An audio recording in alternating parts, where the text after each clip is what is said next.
Bismillahirrahmanirrahim. Assalamualaikum warahmatullahi wabarakatuh. Halo teman-teman, kami dari kelompok 6 yang beranggotakan saya sendiri, Reza Albar, dan teman saya, Asriyani. Di sini kami memohon izin kepada Bapak Amirullah MUD MA selaku dosen pengampun, dan juga kepada teman-teman kami memohon izin untuk menjelaskan materi yang berjudul Islam sebagai Gejala Sosial dan Budaya. Kami memohon maaf yang sebesar-besarnya apabila dari kami ada kesalahan dalam penjelasan dan juga kekurangan kami dalam memberikan pemahaman kepada saudara-saudara sekalian. Kami memohon maaf yang sebesar-besarnya karena manusia tempatnya salah dan lupa, dan karena kami juga kurang dalam memahami serta kurang dalam ilmu serta keterbatasan kami dalam memahami suatu hal. Kami memohon maaf yang sebesar-besarnya. Baik, di sini langsung saja saya serahkan kepada saudara Asriyani untuk menjelaskan materi yang pertama. Silahkan. Di sini saya akan mempresentasikan poin pertama tentang peradaban masyarakat sebelum Islam, yang mana kita ketahui bahwa agama Islam ini diturunkan di tanah Arab yang dibawa oleh Rasulullah SAW. Karena pada masa itu bangsa Arab ini merupakan bangsa yang sudah memiliki kemajuan dalam hal ekonomi dan memiliki letak geografis yang strategis, karena bangsa Arab ini berada di tengah-tengah peradaban dunia, sehingga dengan mudah untuk menyebarkan dan mengembangkan agama Islam ke wilayah-wilayah yang lainnya. Adapun ciri-ciri utama tatanan Arab sebelum masuknya Islam. Yang pertama, mereka menganut paham kesukuan atau biasa disebut dengan kata kabilah, yang mana masyarakatnya itu terbagi-bagi ke dalam kelompok-kelompok dan golongan. Yang kedua, mereka memiliki tata sosial politik yang tertutup dengan partisipasi masyarakat yang terbatas, yang mana faktor keturunan itu lebih dipentingkan daripada faktor kemampuan, sehingga mereka yang berasal dari kelas bawah akan selama-lamanya berada di bawah tanpa ada kata peningkatan, dan orang-orang kaya itu akan terus hidup dengan bergelimangan harta, sedangkan orang yang miskin itu akan hidup semakin kekurangan.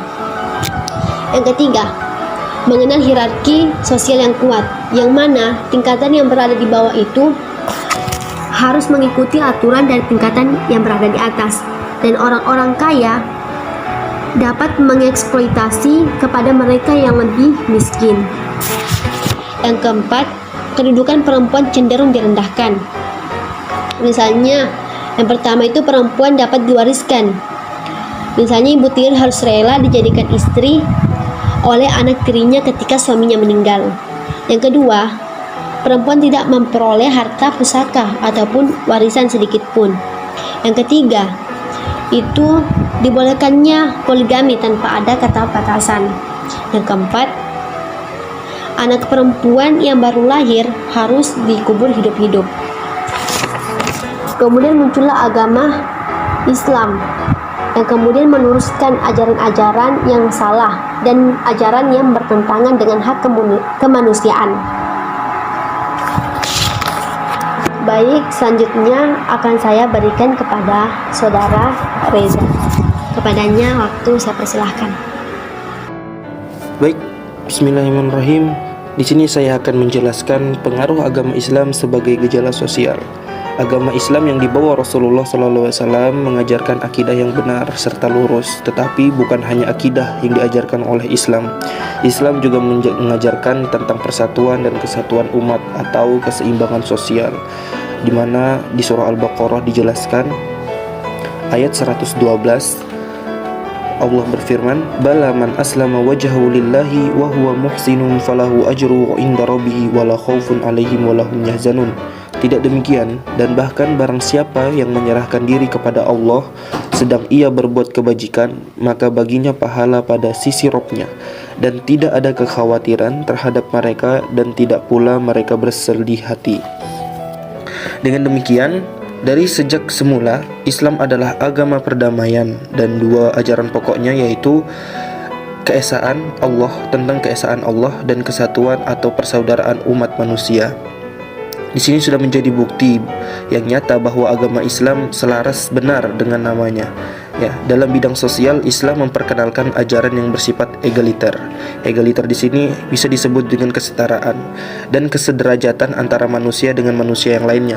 Jadi di Islam tidak ada kata istilahnya kasta-kasta dalam masyarakat atau status sosial. Jadi dalam Islam tidak ada lagi istilahnya antara kamu budak dan aku adalah tuan. Jadi di dalam Islam semua dipandang sama. Semua adalah makhluk Allah, semua adalah ciptaan Allah. Semua sama di hadapan Allah. Kita adalah makhluk yang sama.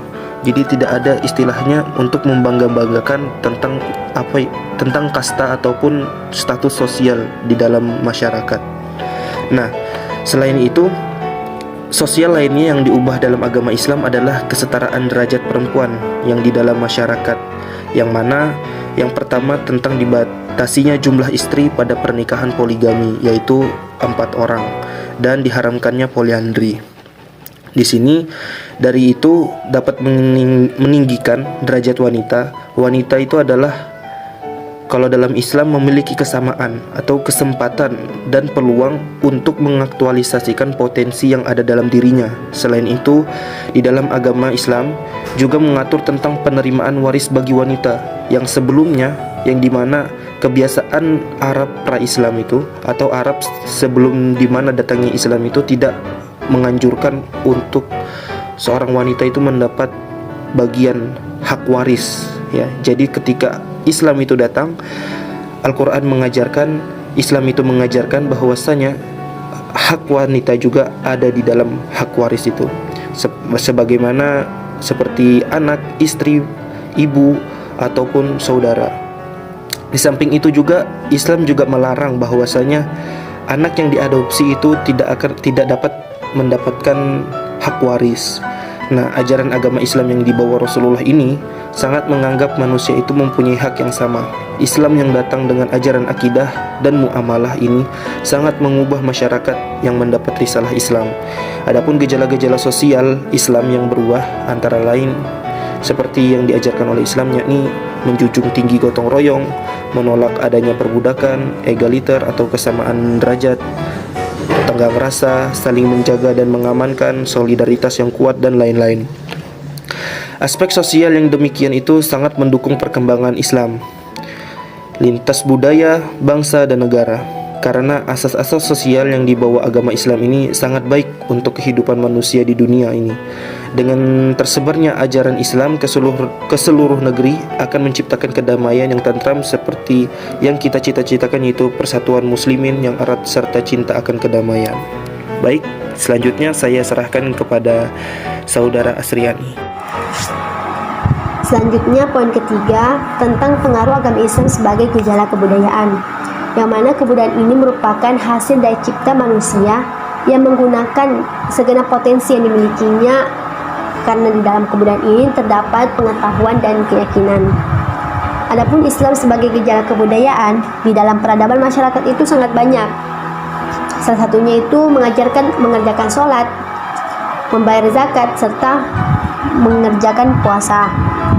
Yang mana dari situ muncullah berbagai kebudayaan yang masyarakat pakai. Misalnya yang pertama itu dari cara berpakaian Islam, yang mana setiap umat muslim yang sudah balik itu diwajibkan untuk menutup aurat laki-laki dari pusar sampai lutut, sedangkan perempuan seluruh badan kecuali wajah dan telapak tangan. Yang kedua, kebudayaan dalam berjumpa sesama muslim, yang mana ketika kita berjumpa kepada seorang muslim itu kita harus mengucapkan salam sebagai tanda untuk mempererat tali persaudaraan. Yang ketiga, ajaran yang sudah menjadi pokok Islam, yaitu sholat, yang mana dengan sholat ini kita dapat menajamin waktu antara bekerja dan beribadah. Yang keempat, budaya senantiasa menjaga kebersihan, sebagaimana dalam sebuah hadis yang artinya kebersihan adalah sebagian daripada iman. Yang kelima, menghormati orang tua yang sudah mendidik dan menjaga kita dengan cara mengerjakan semua perintahnya yang tidak melanggar syariat Islam. Yang keenam itu bersedekah atau budaya membantu sesama umat muslim yang membutuhkan. Mungkin hanya itu dari saya. Selanjutnya akan saya berikan kepada saudara Reza. Kepadanya saya persilahkan. Baik, selanjutnya adalah kesimpulan. Jadi, agama Islam yang dibawa oleh Rasulullah SAW adalah sebuah ajaran yang baik bagi umatnya dan semua umat manusia. Karena setiap ajaran yang Islam ajarkan akan membawa kepada hal yang baik untuk kemaslahatan umatnya. Seperti yang kita ketahui bersama bahwa Islam itu selalu identik dengan keadilan, karena landasannya adalah Al-Quran dan Sunnah sebagai petunjuk melakukan sesuatu yang benar dan Islami. Maka dari itu, bahwa Islam selalu mengubah tatanan sosial dan kebudayaan yang tidak sesuai dengan ajaran agama Islam akan senantiasa diperbaiki menjadi lebih baik. Seperti yang sudah dipaparkan dalam pembahasan tadi, Islam sebagai gejala sosial dan gejala kebudayaan adalah sebagai berikut, yakni memiliki sosial yang tinggi dengan menerapkan berbagai akhlak baik seperti membantu sesama umat dan menolak perbudakan. Dan juga ada egaliter, yakni kesetaraan, dan juga tenggang rasa, gotong royong, dan lain-lain. Sedangkan dalam lintas budaya, yakni budaya Islam yang baik untuk diterapkan, yakni budaya cinta kebersihan, budaya saling mengucapkan salam, budaya menghormati orang tua, berpakaian secara Islami, budaya untuk bersedekah, dan lain-lain.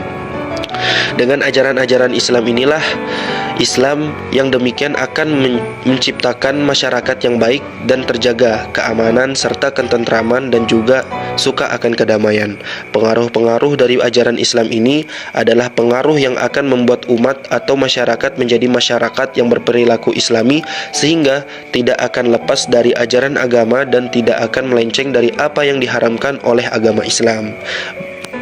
Oke, baik, mungkin itu saja yang dapat kami sampaikan. Kami memohon maaf yang sebesar-besarnya apabila ada kesalahan pada penulisan, penjelasan, dan apa yang kami berikan kepada antum semua. Kepada saudara-saudara sekalian, kami memohon maaf yang sebesar-besarnya apabila ada perkataan yang sulit dipahami ataupun penjelasan-penjelasan kami yang kurang maksimal. Kami memohon maaf yang sebesar-besarnya. Akhir kata, assalamualaikum warahmatullahi wabarakatuh.